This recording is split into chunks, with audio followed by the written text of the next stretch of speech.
if AJ Ewing tears it up at Syracuse, oh, this is Joe's favorite question. He gets a lot of these on Twitter. Would he be called up before the trade deadline so that the Mets could decide whether to trade Luis Robert Jr.? Actually, this is a good spin on the question, Joe, rather than just, hey, call up AJ Ewing tomorrow. It is a good spin on the question, and it's very difficult for me. I've pined for Luis Robert for 3 years. Yeah. I can't now. You can't. You can't. I can't look forward to trading Luis Robert months into his Mets tenure. But where I really want to take this question, do I think that AJ Ewing, if he continues to tear Syracuse, will force the Mets' hands? 100%. That's the whole point of this thing, is for young players to get to the Triple-A level and be so good and undeniably so that the organization has no choice but to call you up at some point in time. Now, where a bit of because I get a lot of it, and I have purposely on Twitter been vague. I have just purposely responded to people and just said no. And a lot of people want to know why. I don't want to try to jam words into 100 or 200 characters or whatever's on Twitter. Here's my reasoning. Where the Mets stand currently, yes, would AJ Ewing be better served playing every day than seeing Andy Ibanez and Austin Slater? I'm going to say odds are yes. I think he probably would be better. But that is not the reason to call up a top prospect. You don't call him up just because he could and probably would be a little better than what you have. You want him to mature and get to the point where it's undeniable. And yes, it's off to a start where it feels undeniable. But you also have Luis Robert coming off of an injury. And I don't know how long he's out. I don't think we've ever gotten like a firm timeline on that. But I don't want to call up AJ Ewing today, have him play, and I'm sure there will be ups and downs. There'll be some good, there'll be some bad, like almost every young player. And then when Luis Robert comes back, Ewing is either shuttled into part-time play or shuttled back to Syracuse. I don't want to call up a young guy, a top prospect specifically, just because things aren't going right at the major league level. I don't think that's fair to him. I don't think it's fair to his development process. I don't think it's fair to anybody.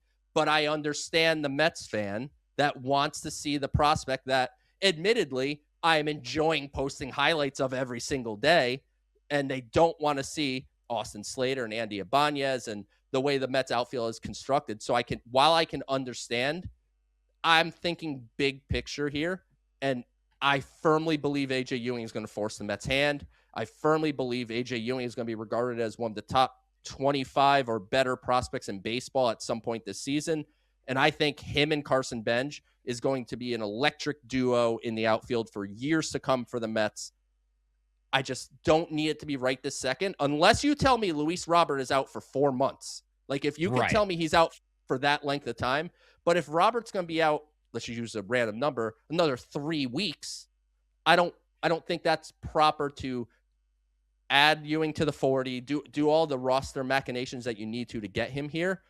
But it's exciting. I love watching AJ Ewing play. Mets fans are going to love watching AJ Ewing play. I think it's going to happen this year, but it just doesn't have to happen right now. That's well said, Joe. I think it's difficult as a fan to accept that what's best for the long term when things are not great in the short term. And correct. If you want to argue for AJ Ewing, to piggyback off of your point where the argument is Luis Robert just out for a very, very long time? Okay, that's going to enhance the argument for the pro Ewing in the major side.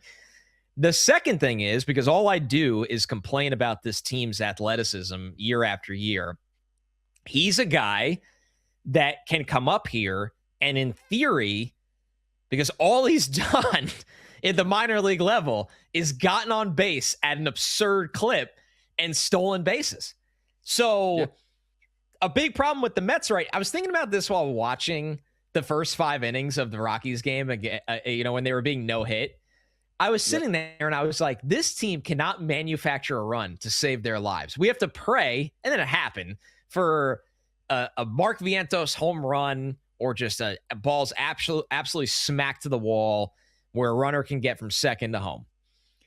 And then when you sit there and look at Ewing, he's a guy, and Carson Bench could be this guy as well. I actually think Ewing presents more of this than Bench, while Bench has more pop. Is that fair, Joe?